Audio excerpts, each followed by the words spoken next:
Ya, untuk mengetahui situasi terbaru di Gaza, Palestina, pemirsa kami ajak Anda terhubung bersama dengan relawan Mercy Indonesia ada Dr. Eka Budi. Assalamualaikum, selamat malam waktu Jakarta. Dr. Eka, semoga dalam kondisi sehat. Kabarnya bagaimana dok di sana? Waalaikumsalam warahmatullahi wabarakatuh. Selamat sore waktu Gaza. Alhamdulillah tim kami hari ini masih diberikan kesehatan dan masih sehat walafiat, Mbak. Baik, Dr. Eka, situasi Gaza saat ini. Ya, silakan Dr. Eka. Kami ingin tahu situasi terbaru di Gaza, Palestina seperti apa, dokter? Ya, bagaimana? Jadi memang sudah terdengar luas ya sama masyarakat lokal bahwa setelah ada keputusan dari Kementerian Pertahanan dan Benyamin Netanyahu bahwa mereka akan mencaplok Gaza dengan kekuatan penuh. Dari perbincangan kami dengan warga lokal, tim lokal kami, hampir semua sudah putus asa, Mbak. Jadi kalaupun ada serangan, mereka tidak akan berpindah dari kota Gaza. Karena mereka sudah tahu situasi di selatan, waktu pertama kali mereka mengalami displacement, sangat mengkhawatirkan. Jadi mereka lebih memutuskan untuk tidak akan kemana-mana. Jadi mereka sudah pasrah dengan kondisi mereka sudah siap ya masih di tempat seperti itulah kira-kira, Mbak. Oke. Dokter Eka, kita tahu bahwa kondisi di Gaza ini saat ini tengah mengalami krisis kelaparan. Tapi kami ingin dengar ceritanya dari Dokter Eka, seperti apa sebenarnya kondisi di sana? Pusing, gimana cara mendapatkan kebutuhan bahan bangunan sekaligus? Mau tahu solusinya?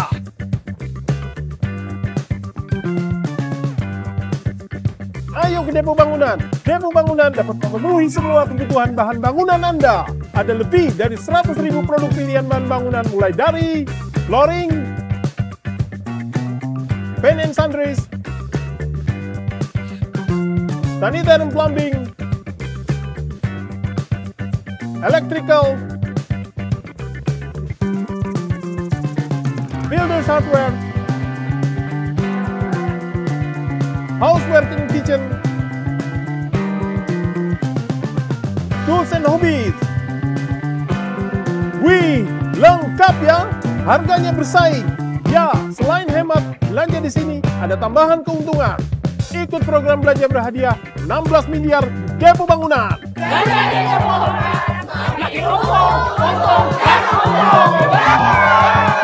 Depo Bangunan, supermarket bahan bangunan yang lengkap, nyaman dan murah. Hanya di Depo Bangunan.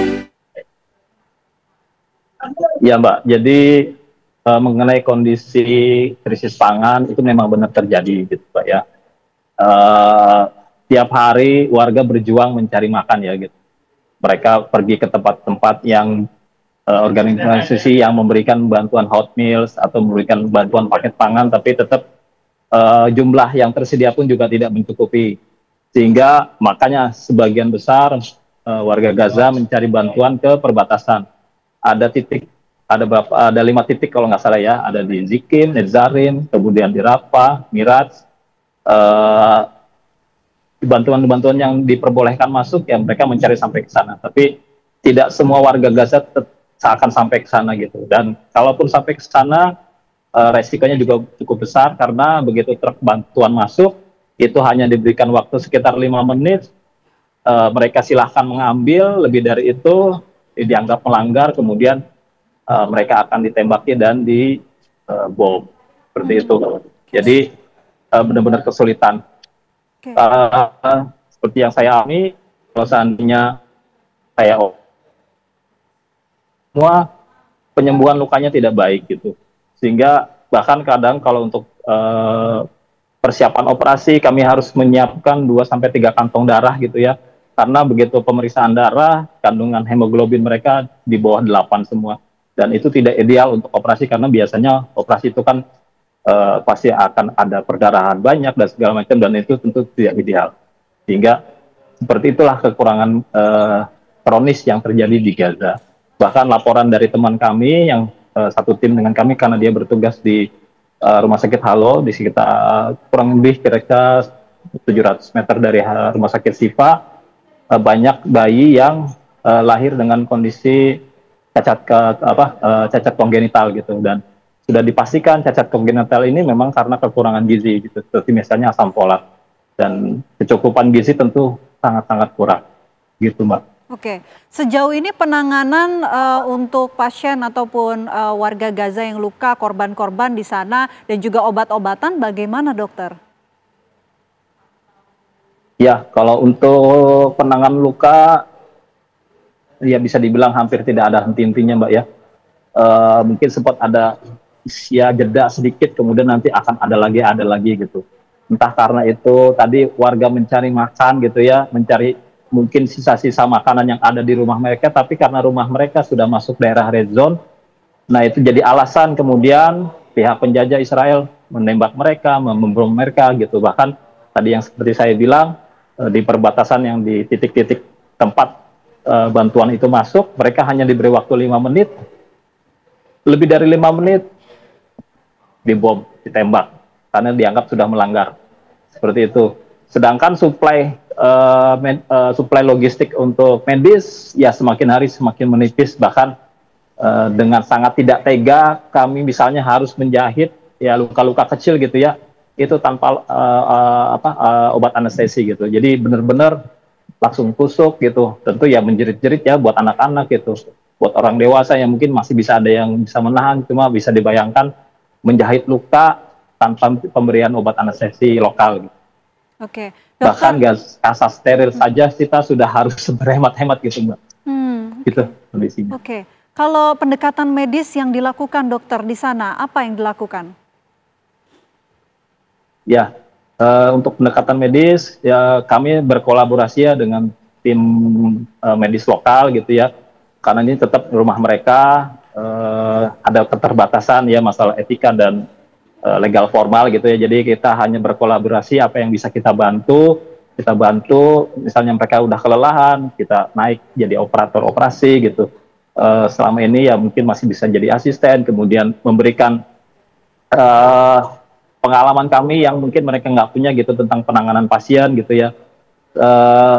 Bertukar ilmu, sharing-sharing gitu. Karena mungkin hampir nggak pernah update ilmu begitu, Mbak ya, karena yang dengan kondisi keterpaksaan mereka, sinyal internet susah, akses ke luar negeri untuk belajar lebih juga terbatas, sehingga mungkin ada beberapa ilmu yang mungkin mereka ketinggalan banget gitu, Mbak.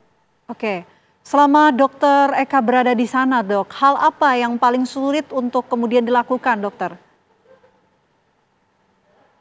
Ya, entah kenapa ya, ini saya perhatikan, ini untuk kasus saya gitu ya, dari Bedah Saraf, itu pihak penjajah, kalau misalnya menembak gitu ya, itu sasarannya ya kalau benar-benar organ vital gitu. Kalau nggak ke kepala, ke leher, jantung atau bagian dada, atau ke tulang punggung gitu.